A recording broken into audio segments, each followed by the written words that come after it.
भगवान श्री राम के और केवट के इस संवाद में जो भगवान की करुणा प्रकट हुई है, इससे तो यही लगता है भगवान शंकर की वो उक्ति, उमा राम स्वभाव जह जाना, ताहि भजन तज भाव न आना।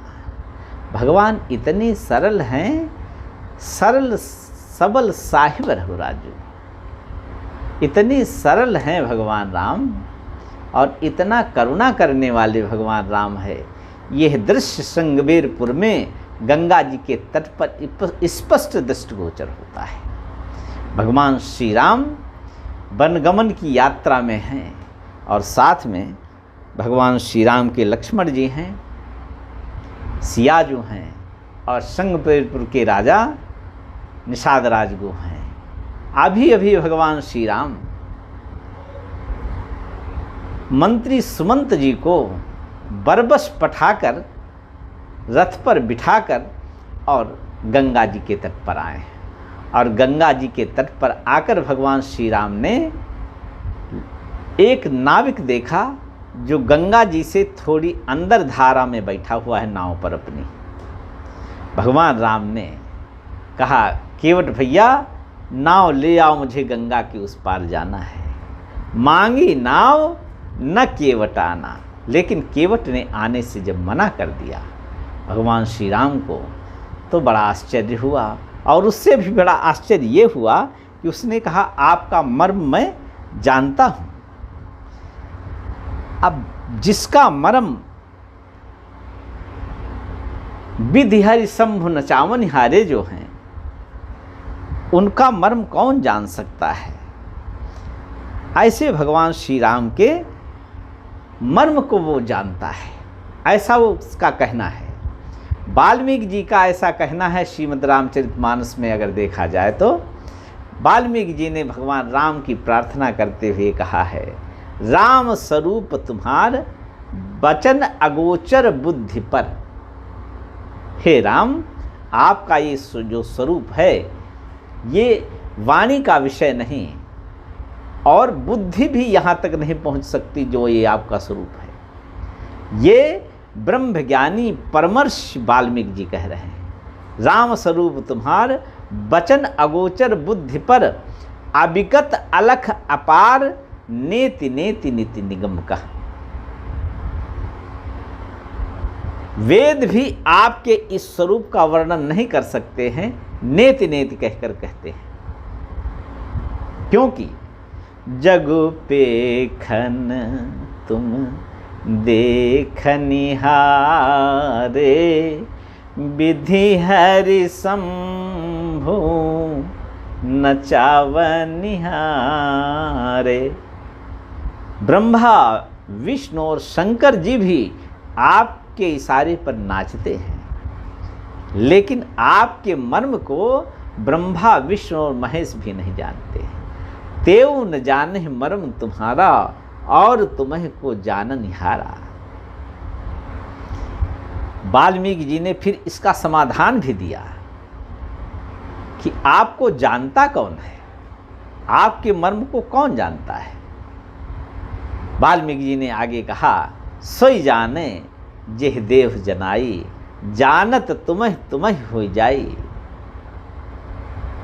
हे प्रभु, तुम्हारी ही कृपा, तुम ही रघुनंदन, जानत भगत भगत और चंदन।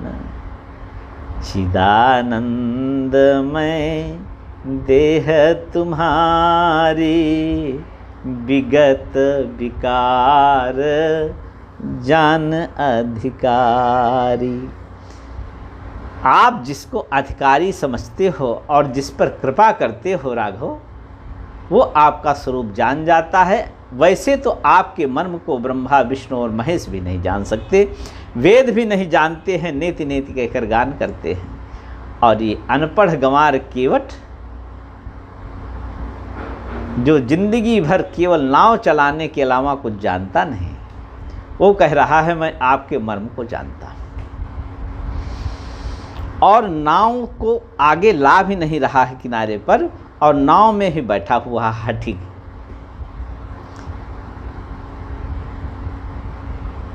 आगे कहते हैं कि मैं आपके मर्म को जानता हूँ कि आपके चरणों की जो रज है ना, उस रज में जादू है सरकार। चरण कमल रज को सब काही, मानुष करण मूरी कछुआही।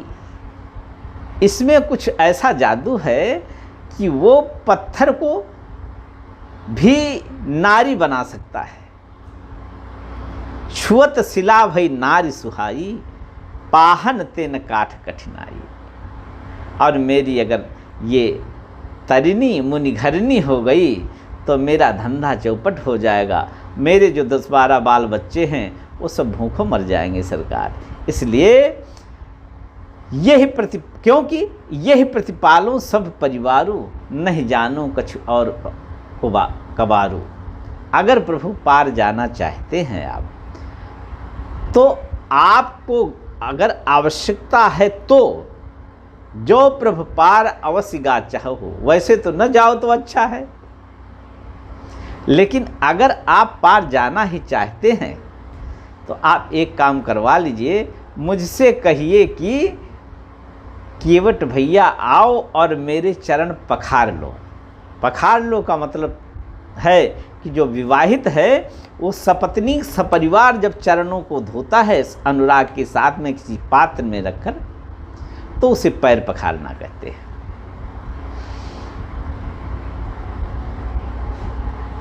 लक्ष्मण जी को बड़ा आश्चर्य हुआ। लक्ष्मण जी ने कहा, प्रभु ये बताओ, मैंने देखा है आपके चरणों के प्रति अनुराग, लोगों में कितना अनुराग होता है, और ये इन चरणों से डर रहा है। ये बड़ी आश्चर्यजनक बात है। ये कैसा भगत है आपका? भगवान ने कहा, मेरे कुछ भक्त ऐसे भी होते हैं, और ये अकेला नहीं है। लक्ष्मण प्रिय अनुज, ये अकेला ऐसा भक्त नहीं जो मेरे चरणों को डरता है। मेरे और भी कई भक्त हैं जो मेरे चरणों से डरते हैं। लक्ष्मण जी ने कहा, प्रभु मैंने तो देखा आपके चरणों से अनुराग करने वालों को। ब्रह्मज्ञानी जो विदेहराज जी हैं, जनकपुर में जब आप पाहुन बने थे धनुष यज्ञ में धनुष भंग करके, तब उनको देखा था कितने अनुराग से वो आपके चरणों की वंदना कर रहे थे और चरणों को धो रहे थे, पखार रहे थे। दोनों पति पत्नी, माता सुनैना अम्बा और विदेहराज जनक जी, कितने अनुराग से, कितने महान हैं वो। अरे महाराज सुखदेव जी भी, जिनको गुरु के रूप में प्राप्त करके अपने को धन्य भाग्य मानते हैं, ऐसे जनक जी आपके चरणों की महिमा जानते हैं, और उन्होंने आपके चरणों को कितने प्रेम से पखारा। भगवान ने कहा, देखो लक्ष्मण, जहाँ पर प्रेम होता है वहीं पर मैं टिकता हूँ।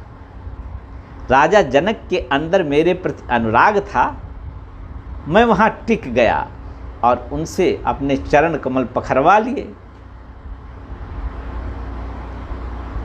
और ये केवट जो है ना, ये ऊपर से कठोर दिख रहा है, लेकिन भाव का मैं भूखा हूँ। भजामि भाव वल्लभाम, कुयोगिनाम सुदुर्लभम। भाव का भूखा हूँ मैं। भजामि भाव वल्लभम, कुयोगिनाम सुदुर्लभम। और जो मेरे प्रति भाव नहीं रखता है उसके पास मैं नहीं ठहरता हूँ। लक्ष्मण जी को बड़ा आश्चर्य हुआ कि जब आपके चरणों के प्रति इसको अनुराग है तो ये डर क्यों नहीं रहा, आपके चरणों से भयभीत क्यों है, ये बताओ आप। क्योंकि मैंने जनकपुर में देखा है कि आपके चरणों को देखकर और निज कर मुदित राय अरु रानी, धरे राम के आगे आनी।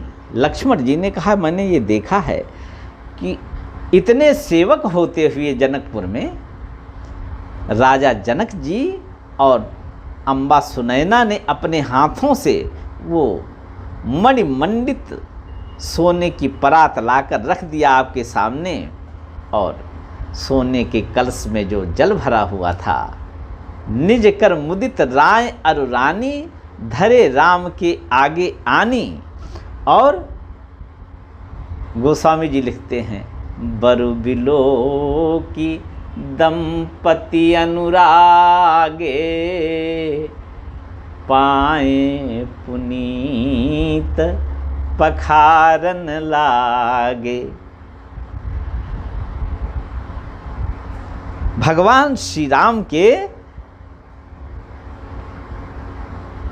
चरण कमलों को देखकर इतने अनुराग में आ गए कि वो ये इन्हीं पावन चरणों को जनक जी और सुनैना अम्बा पखारने लगे थे। लागे पखारन पाए पंकज प्रेम तन पुलकावली। और उनका भाव क्या था, मैं तो वहीं उपस्थित था। लागे पखारन पाए पंकज प्रेम तन पुलकावली। हृदय में प्रेम छाया हुआ था और पूरे शरीर में रोमांच था, इतना भाव भरा हुआ था। लागे पखारन पाए पंकज प्रेम तन पुलकावली। और यहाँ पर एक केवट उन्हीं चरण कमलों को डर रहा है, और आप कह रहे हैं कि जहाँ अनुराग होता है वहीं मैं ठहरता हूँ। क्योंकि सत्य बात तो ये है कि राम वहीं ठहरते हैं जहाँ पर निष्काम कोई अनुरागी उनका निज जन होता है। और इसमें सारे वो लक्षण मौजूद हैं, इसलिए भगवान राम वहाँ ठहर गए। क्योंकि राम ही केवल प्रेम पियारा, जान ले जो जान निहारा। भगवान राम वहाँ ठहर गए। लक्ष्मण जी को आश्चर्य हो रहा बार बार कि ये चरणों से भयभीत क्यों है जब इतना अनुराग है चरणों में। भगवान ने कहा, मेरे अनुरागी भक्त लक्ष्मण ऐसे होते हैं कुछ, जिनको मेरे चरणों के प्रति बहुत अनुराग होता है। मेरे चरणों की सेवा के बिना वो रह नहीं सकते हैं, फिर भी वो मेरे चरण कमलों से भयभीत होते हैं कभी कभी। लक्ष्मण जी ने कहा, मुझे तो नहीं लगता। भगवान मुस्कुराने लगे और लक्ष्मण जी के कंधे पर हाथ रखकर बोले, लक्ष्मण, जनकपुर की बात याद है क्या? जनकपुर की बात याद है क्या? आपने जनकपुर में क्या किया था? जनकपुर में आपने जब भगवान मेरे गुरुदेव श्री विश्वामित्र की आज्ञा से हम लोग नगर देखकर आए, तो नगर देखकर आने के बाद में भोजन हुआ और कहत कथा इतिहास पुरानी, रुचिर रजनी जुगजाम सिरानी। दो रात बीत गई, 2 घड़ी रात जब बीत गई, 2 जाम रात जब बीत गई, तब गुरुदेव वशिष्ठ विश्वामित्र जी शयन में चले गए और अपने बिस्तर पर लेट गए। तब हम लोग उनके चरण दबाने लगे। याद है क्या? लक्ष्मण जी ने कहा, हाँ प्रभु याद है। और उसके बाद में क्या हुआ? उसके बाद में फिर बार बार मुनि आज्ञा दीन्ही, रघुबर जाई सैन तब कीन्ही। और चापत चरण लखन उरलाए। गोस्वामी जी लिखते हैं, परम सभी अत्यंत भयभीत होकर लक्ष्मण जी पैर चाप रहे हैं। सभय सप्रेम परम सच पाए। लक्ष्मण जी, आपको चरणों से बड़ा भय लग रहा था। चापत चरण लखन उरलाए। आप मेरे चरणों को अपने हृदय में रखकर दोनों चरण कमलों को धीरे धीरे चाप रहे थे, लेकिन सभय सप्रेम परम सच पाए। आनंद तो बड़ा आ रहा था, प्रेम भी बहुत था, लेकिन आपके अंदर भी भय था। वही भय था जो इस केवट केवट के अंदर है। क्या भय था? भय एक ही था कि उस समय तो ताजी ताजी घटना थी। गौतम की पत्नी अहिल्या जो पत्थर बनी हुई थी, मेरे चरण रज के स्पर्श से वो परम पावन होकर अपने पतिलोक को चली गई। तो आपको भी भय हो रहा था कि कहीं ऐसा न हो कि मैं भी अभी साकेत धाम चला जाऊं और भगवान के साथ लीला में हिस्सेदारी न हो पाए। इसलिए आप भी तो इन्हीं चरण कमलों से भयभीत थे, जिन चरण कमलों से यह केवट भयभीत है। लेकिन प्रेम तो आपके अंदर था ही। लक्ष्मण जी सकुचा गए। सीता जी ने कहा, राघव, ये रहस्य तो आज मालूम पड़ा मुझे कि आपके चरण कमलों से अनुराग होते हुए भी लक्ष्मण जी भयभीत थे आपके चरण कमलों से।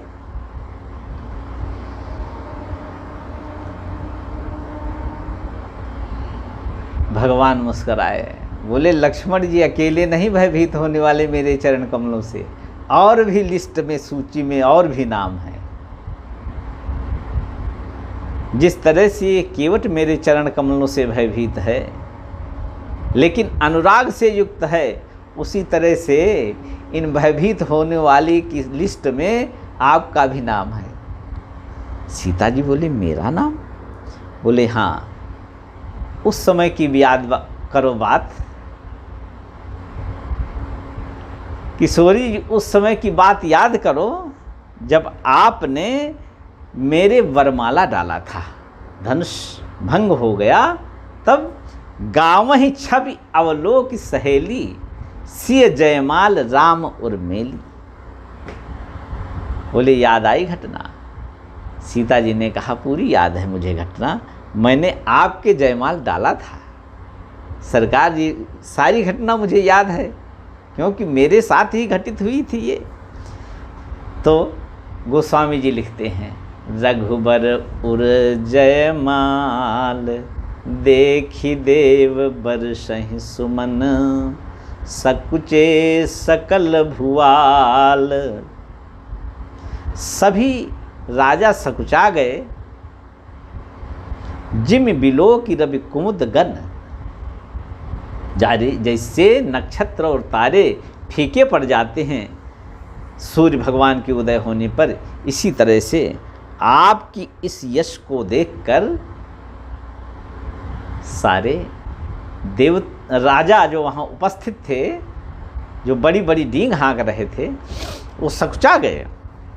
और सोहत सी राम कैजोरी, तुलसीदास जी लिखते हैं, छवि सिंगार मनोह एक ठोरी। और भगवान राम ने कहा, आपकी सखियां कहती थीं कि सीते, किशोरी, सियाजू, ये अब आपके पति हो गए हैं, और पति देवता होता है, इसलिए आप इनके चरणों को स्पर्श करो। सखी कहीं प्रभु पद गहु सीता, करति न चरण परस अति भीता। याद आया? सखी कहीं प्रभु पद गहु सीता, करति न परस चरण अति भीता। चरणों का स्पर्श आप नहीं कर रही थी, क्यों? जानते हो क्यों? जो भय इसको है वही भय आपको भी था। गौतम तिय गति सुरति करी, नहीं परसत पग पान। गौतम की पत्नी अहिल्या की सदगति का समाचार आपके कुलगुरु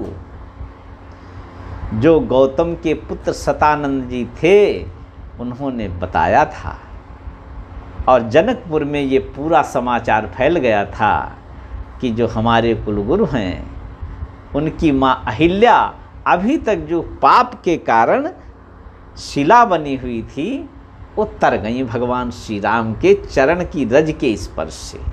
और ये बात आपको भी मालूम थी, इसलिए आप भी इन चरण कमलों का स्पर्श करते हुए डर रही थी। और इससे मुझे ऐसा नहीं है कि कोई खेद हुआ। मन बिहसे रघुवंश मनि प्रीति अलौकिक जानी, गौतम तिय गति सुरति करी नहीं परसत पग पानी। मन बिहसे रघुवंश मनि प्रीति अलौकिक जानी। तब भी मैं बड़ा प्रसन्न हुआ था कि अलौकिक प्रीति है, मुझसे बिछो होने का भय है, इसलिए मेरे चरणों में अनुराग होते हुए भी चरण स्पर्श नहीं कर रही हैं आप। और ये सुनकर सिया जी भी सकुचा गई। केवट ये बात सुन रहे थे। केवट ने कहा, प्रभु ऐसी बात नहीं है कि आपके चरणों में कोई दोष है, इसलिए मैं आपके चरणों से डरता हूँ। मैं आपके चरणों से नहीं डरता हूँ, आपके चरणों के प्रति मुझे बड़ा अनुराग है, क्योंकि रात में आज मैंने सब सुन लिया। ये लक्ष्मण भैया जो आपके परम भक्त हैं, इनका उपदेश मैंने अपने कानों से सुन लिया। इन्होंने मेरे राजा जी श्री निषाद राजगुह से कहा था रात में उपदेश में, सखा परम परमार्थ येहु मन क्रम वचन राम पद नेहु। इसलिए आपके चरणों में मुझे प्रभु बड़ा अनुराग है।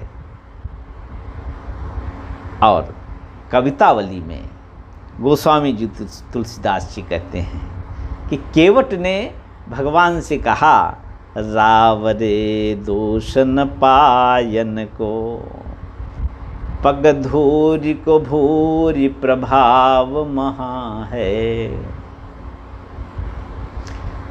आपके चरण तो परम पवित्र हैं। रावरे दोष न पायन को पग धूरि को भूरि प्रभाव महा है। और प्रभु पाहन ते बन बाहन काठ को, पाहन ते बन वाहन काठ को कोमल है जल खाई रहा है। पावन पाए पखारी के नाव, ये चरण तो बड़े पावन हैं, इनको पखार लूँ, इनसे जो धूल है वो निकाल दूँ। चढ़ाई हो आयस होत कहा है, फिर नाव में चढ़ा लूँगा, आप आज्ञा तो करो। तुलसी सुन केवट के बरबैन, ये श्रेष्ठ और प्रेम से सने हुए बैन सुनकर तुलसीदास जी कहते हैं विनय कवितावली में, हंसे प्रभु जानकी ओर हाहा है। जानकी जी की ओर देखकर भगवान राम ठहाका मारकर हंसे। क्यों? जानकी जी से बोले, देख रही हो, यही भय तुमको भी था जो इसको भय है। इसलिए लक्ष्मण ये मत कहो कि इसको प्रेम नहीं है, अनुराग नहीं है। अनुराग है, लेकिन ये मेरे चरण की धूल के बहाने मेरे चरण पखारना चाहता है। केवट ने कहा, प्रभु अगर आप मेरे परिवार से चरण पखरवाना नहीं चाहते हो तो विलम्ब होगा आपको, तो आपके चरण को मैं अकेले ही धो लूँगा। धुला लीजिए, जड़ी निकल जाए, पग की धूल निकल जाए, बस नाव में चढ़ाकर पार कर दूंगा, और इसके बहाने कोई उतराई भी नहीं दूंगा आपसे। पद कमल धोई चढ़ाई नाव, न नाथ उतराई चाहूं। मोहि राम रावरी आन दशरथ शपथ सब साची कहूँ। मैं सत्य कह रहा हूँ कि मैं कोई उतराई नहीं लूँगा, आपकी शपथ और आपके पिता दशरथ की शपथ खाकर मैं गंगा जी के बीच में बैठकर ये बात कह रहा हूँ। मैं अपनी बात से हटूँगा नहीं, कोई उतराई नहीं लूँगा आपसे। लक्ष्मण जी को क्रोध आया। लक्ष्मण जी ने अपने धनुष की ओर देखा, बाण की ओर देखा। केवट ने कहा, मैं डरने वाला नहीं हूँ, मैं डरने वाला नहीं हूँ लक्ष्मण जी। बर तीर मारह लखन पे जब लग न पाए पखारी हूँ। अभी तक तो मैं कह रहा था कि आपके पैर धो लूँ, जल्दी कर दूँ, लेकिन अब तो मैं पैर पखार के ही मानूंगा। जब लग ने पैर पखारी हों, पाए पखारी हों, तब लग ने तुलसीदास नाथ कृपालु पार उतारी हों। हे कृपालु, तब तक मैं आपके चरणों को पखारने के बाद ही आपको नाव में चढ़ाऊंगा, तब तक नाव में नहीं चढ़ाऊंगा। सुन केवट के बैन प्रेम लपेटे अटपटे, बिहसे करुणा ऐन चितई जानकी लखन तन। भगवान राम बहुत जोर से हंसे और सीता जी की ओर देखा और लक्ष्मण जी की ओर देखा, मानो संकेत कर रहे हों कि बस तुम्हारी ही बिरादरी का है दोनों का ये। तुम भी मेरे भगत हो दोनों, मेरे चरणों से बड़ा अनुराग है और इस केवट को भी मेरे चरणों से बड़ा अनुराग है। तुम भी मेरे चरणों से डरती थी और लक्ष्मण भैया भी मेरे चरणों से डरते थे, जिस तरह ये केवट डर रहा है। बिहसे करुणा ऐन चितई जानकी लखन तन। और एक बात बड़ी अच्छी कहा केवट ने कि तब लगिन तुलसीदास नाथ कृपाल पार उतारी हो। भगवान को प्रभु नहीं कहा, राम नहीं कहा, श्री राम नहीं कहा, राघवेंद्र सरकार नहीं कहा, जगत के नियंता जगदाधार नहीं कहा, क्या उपमा दी भगवान को? कृपालु। और भगवान कहते हैं, जिस रूप में जो दर्शन चाहा उसे मिला है, जिस रूप में जो दर्शन चाहा उसे मिला है। भक्तों से मेरे प्रभु का ऐसा ही सिलसिला है। तट पर किसी को राही मझधार में मिलेगा। पाना है यदि प्रभु को तो बस प्यार में मिलेगा। पाना है यदि प्रभु को, जिस रूप में जो दर्शन चाहा उसे मिला है। भगवान राम के किस रूप को केवट अब याद कर रहे हैं? तब लग न तुलसीदास नाथ कृपालु पार उतारियो। कृपालु रूप को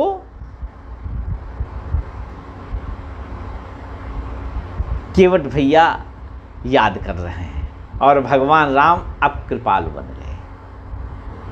पूरी कृपा के साथ में खड़े हैं, कृपा की प्रतिमूर्ति बनकर प्रभु श्री राम खड़े हो गए। और गोस्वामी जी लिखते हैं कि ये जो नाव मांगने वाला है ना, ये ऐसा वैसा ऐरे गैरे कोई नहीं है।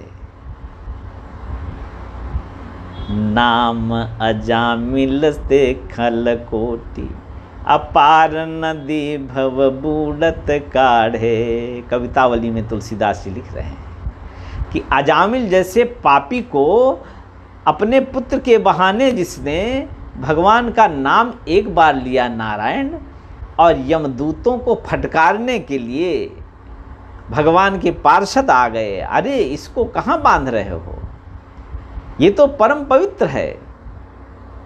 और यमदूत भाग गए और अंततः अजामिल भवसागर से पार हो गए। गोस्वामी जी कवितावली में लिख रहे हैं कि ये जो नाव मांग रहे हैं ना पार जाने के लिए, नाम अजामिल से खलकोटि अपार नदी भव बूढ़त काढ़े। एक अजामिल को नहीं, अजामिल जैसे करोड़ों अनंत दुष्टों को इस भगवान के नाम ने भवसागर से पार कर दिया। जेहके सुमिरे गिरमेरु सिलाकन होत अजाखुर बारिद बाढ़े। जिनके स्मरण से पहाड़ जैसी विपत्ति, सुमेर पर्वत जैसी विपत्ति एक रजकण के समान उड़ जाती है, छू हो जाती है, और बड़ी भारी विपदा का सागर लहरा रहा हो चारों ओर। जिनका आश्रय लेने से, जिनका स्मरण करने से अजा के खुर के समान, अजा माने बकरी, अजा के खुर के समान वो मानो भगवान का आश्रय लेकर सहज पार कर जाता है। और गोस्वामी जी लिख रहे हैं, तुलसी जिनके पद पंकज ते प्रगति तरिणी जो तरय अग गाढ़े। गंगा जी जिनके चरण कमलों से निकली हैं, जो पापियों के पापों का अनंत काल से नाश कर रही हैं और उनको पावन बना रही हैं।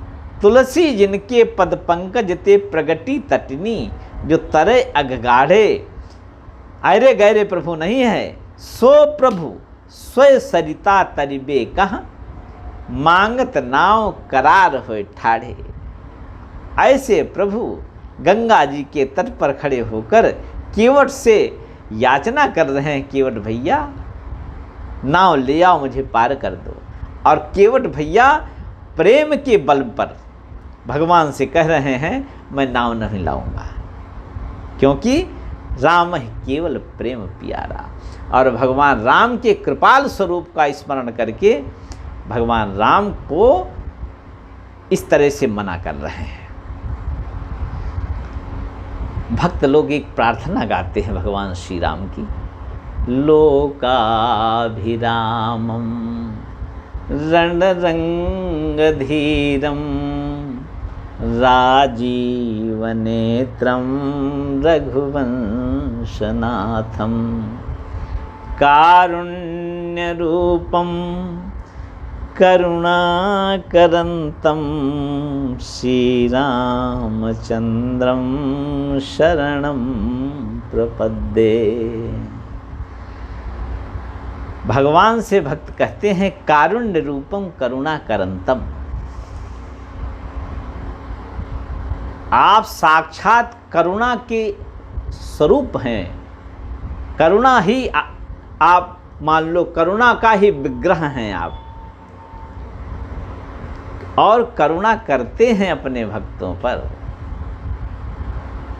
ये प्रार्थना जो भक्त करते हैं, लोकाभिरामम रणरंगधीरम राजीव नेत्रम रघुवंशनाथम कारुण्य रूपम करुणाकरंतम श्री रामचंद्रम शरणम प्रपद्ये। मानो केवट भी यही प्रार्थना कर रहे हैं, कारुण्य रूपम करुणाकरंतम श्री रामचंद्रम शरणम प्रपद्ये। भगवान श्री राम से यही प्रार्थना कर रहे हैं। और ऐसा केवट जो पढ़ा लिखा नहीं है, जिंदगी भर नाव का संचालन किया, और यही नहीं कि वो शुद्ध शाकाहारी थे,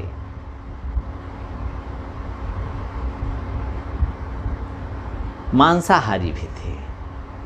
क्योंकि गोस्वामी तुलसीदास जी कवितावली में लिख रहे हैं कि मछली खाकर भी अपना गुजारा करते थे ये केवट।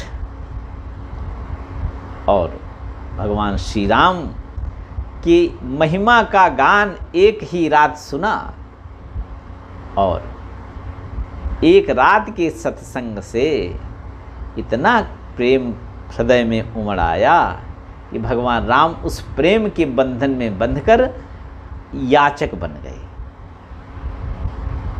और ऐसा पवित्र भक्त इसके लिए शास्त्रों में भूरि भूरि प्रशंसा की गई। कुलम पवित्रम जननी कृतार्था वसुंधरा भाग्यवती च तेन। स्वर्गस्थितो ये पितरोऽपि धन्या येषां कुले वैष्णव नामधेयः। भगवान का परम प्रेम संपन्न कोई वैष्णव जिस कुल में उत्पन्न हो जाता है, उस कुल के लिए जननी की कोख पवित्र हो जाती है। मानो कुलम पवित्रम जननी कृतार्था, कुल पवित्र हो जाता है, जननी प्रसव देकर कृतार्थ हो जाती है। देखो, कोई भगवान का भजन करके कृतार्थ होता है, लेकिन अगर किसी माँ के गर्भ से वैष्णव का जन्म हो गया तो वो माँ केवल पुत्र का प्रसव करके कृतार्थ हो जाती है। शास्त्र लिख रहे हैं, कुलम पवित्रम जननी कृतार्था और वसुंधरा पुण्यवती च तेन। और वसुंधरा माँ धरती अपना पुण्य मानती हैं और स्वर्ग में स्थित देवता और पितर जय जयकार करते हैं, जहाँ पर भगवान के चरणों का अनुरागी जिस कुल में उत्पन्न होता है। और धन्य है ये केवट, जिनको भगवान के चरणों में इतना अनुराग है कि भगवान राम नदी के तट पर खड़े होकर याचक बने हुए हैं और इसी प्रेम के बल पर केवट नदी के अंदर नाव पर बैठे हुए हैं और नाव लाने को तैयार नहीं है। भगवान शंकर कहते हैं, सो कुल धन्य उमा सुनु जगत पूज्य सुपुनीत श्री रघुवीर परायण जेहि नर उपज विनीत। तो भगवान भी गोस्वामी जी लिखते हैं कि जाके हृदय भगत जस प्रीति प्रभु तह प्रगट सदा तेह रीति। इसलिए भगवान श्री राम करुणा के भाव में वहाँ प्रकट हो गए। और भैया बड़भागी तो वही है, सब गुणों का निधान तो वही है जिसके हृदय में भगवान के चरणों में अनुराग हो गया।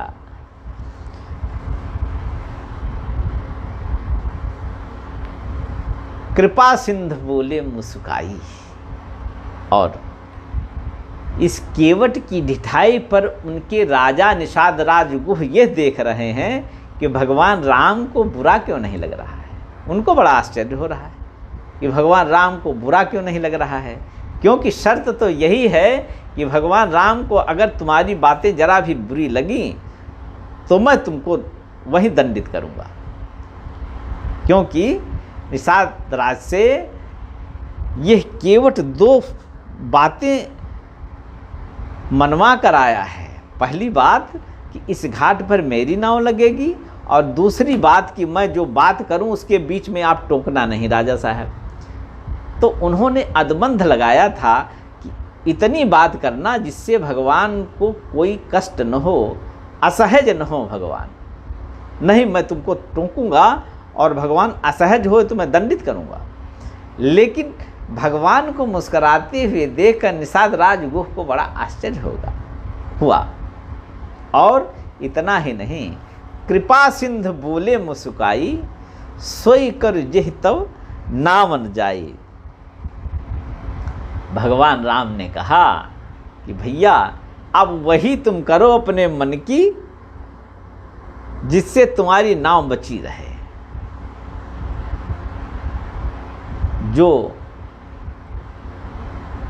जगत आधार और जगत नियंता हैं, जिनकी सत्ता से ये सारी सत्ता संचालित हो रही है, जिनकी इच्छा के बिना एक पत्ता भी नहीं हिल सकता है, वो मंगल रूप भगवान राम कह रहे हैं, भैया आप जो करना हो करो।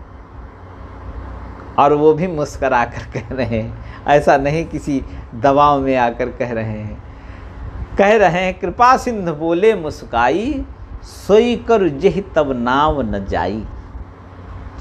ये है प्रेम की पराकाष्ठा, जिसने भगवान राम को, अभी रोते हुए राम को हंसा दिया।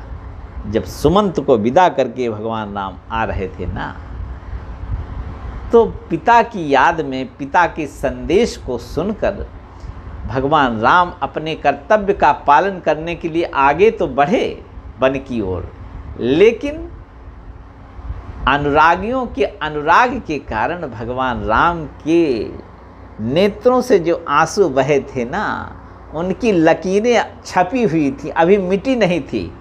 और केवट के अनुराग ने भगवान को हंसा भी दिया, और कृपा सिंधु बोले मुस्काई, सोई कर जेहि तब नाव न जाई। ऐसे अनुरागी भक्त जो रोते हुए भगवान को हंसा दें, प्रसन्न कर दें, उनके लिए तो यही है कि सबकर मत खगनायक एहा। अब यहाँ यही सिद्ध होता है, इसीलिए सबका मत एक ही है कि सबकर मत खगनायक एहा, करिय राम पद पंकज नेहा। भगवान राम के चरणों में प्रीति और अनुराग करना, बस यही एक लक्ष्य होना चाहिए। सखा परम परमार्थ एहू, मन क्रम वचन राम पद नेहू। और वो सत्संग से होता है, निरंतर भजन करने से होता है। भगवान ने गीता में कहा है, अनन्यास चिंतयन्तो माम ये जनाः पर्युपासते, तेषां नित्याभियुक्तानां योगक्षेमं वहाम्यहम्। जो अन्य का आश्रय छोड़ देता है, केवल मुझे ही, मेरा ही आश्रय रहता है, उनके लिए मैं सारी व्यवस्था स्वयं करता हूँ। प्रणत कुटुंब पाल रघुराई, यह न अधिक रघुवीर बड़ाई। प्रणत कुटुंब पाल रघुराई, ऐसे रघुनाथ जी ने केवट से कहा, वही करो जिससे तुम्हारी नाव न जाए। अब केवट भी हठी, अभी गंगा जी से एक कदम नाव भगवान की ओर नहीं लाए, और खड़े भी नहीं हुए, बैठे बैठे कह रहे हैं कि मैंने ये शर्त नहीं की है कि मैं अपने मन की करूँगा, मैं तो प्रभु आपके मन की करूँगा। भगवान ने कहा, क्या मेरे मन की करोगे? केवट ने कहा, मैंने कहा है कि जो प्रभु पार अवश्य गा चाहु, मोहि पद पदुम पखारन कहु। अगर आप पार जाना चाहते हैं तो अपने चरण कमल धुलवाने के लिए मुझसे स्वयं कहें, और आप कह रहे हो कि जो आपकी इच्छा हो करो। अब इससे काम नहीं चलेगा, और अंततः भगवान को कहना ही पड़ा, बेगी आनु जल पाए पखारो, होत विलंब उतारहि पारो। इस प्रसंग से हम सब भगवत अनुरागी जनों को शिक्षा मिलती है कि भगवान के चरणों में अनुराग करना चाहिए, और उसके लिए महापुरुषों का, संतों का सानिध्य, उनका सत्संग प्राप्त किया जाए। क्योंकि सबकर फल हरि भगत सुहाई, सो बिनु संत न काहू पाई। बिना संत के आश्रय के, बिना गुरु के आश्रय के भगवान के चरण कमलों में अनुराग हो जाए, ये संभव ही नहीं है। बाज मथे घृत होई बरु, सिकता ते बरतेलो, और बिनु हरि भजन न भवतरी, यह सिद्धांत अपेल। भगवान का भजन किए बिना भवसागर पार नहीं होंगे, अनंत जन्मों की यात्रा टलेगी नहीं। इसके लिए संतों की कृपा, संतों का संग, संतों की सेवा यह केवट भैया के जीवन से हमें शिक्षा मिलती है। एक रात के सत्संग से यह प्रेम प्रकट हो गया, ये आश्चर्यजनक बात है। और नारद भक्त सूत्र में लिखा हुआ है, लभ्यते तत्कृपयैव भगवत कृपा लेशाद्वा। सत्संग से भक्ति प्राप्त हो जाती है और वो सत्संग भगवत कृपा से प्राप्त होता है। इसलिए निरंतर भगवान ने गीता में कहा है, अनन्यास चिंतयन्तो माम, अनन्य भाव से मेरा चिंतन करो, सीताराम सीताराम सीताराम सीताराम अनवरत करो। सियाजू राम हैं परमादरणीय प्रातः स्मरणीय संत सियाजू राम श्री अवधधाम में हैं, राजघाट पर। उनसे मैंने एक बार पूछा था, प्रभु भजन क्या है? मुस्कराते हो उन्होंने एक ही बात कही थी, रगड़ के सीताराम कहो यही भजन है, बस और कहीं कुछ नहीं करना है। लेकिन इस सीताराम के अनवरत भजन करने के लिए हमारे मन में एक प्रेरणा निरंतर बनी रहे, इसके लिए संतों के प्रति अनुराग और संतों की कृपा, गुरु का शीश पर हाथ, ये होना बड़ा अनिवार्य है। यही इस केवट प्रसंग से हमको शिक्षा मिलती है। इस राम कथा की प्रवचन माला में आज के प्रसंग को यहीं पर विराम देते हैं। जो त्रुटि कहने में या शब्दों में रह गई होगी, उसके लिए मैं श्री सीताराम जी से और गुरुदेव से बारंबार चरणों में मस्तक रखकर क्षमा प्रार्थी हूँ। जय जय सीताराम, जय जय सीताराम, जय जय सीताराम।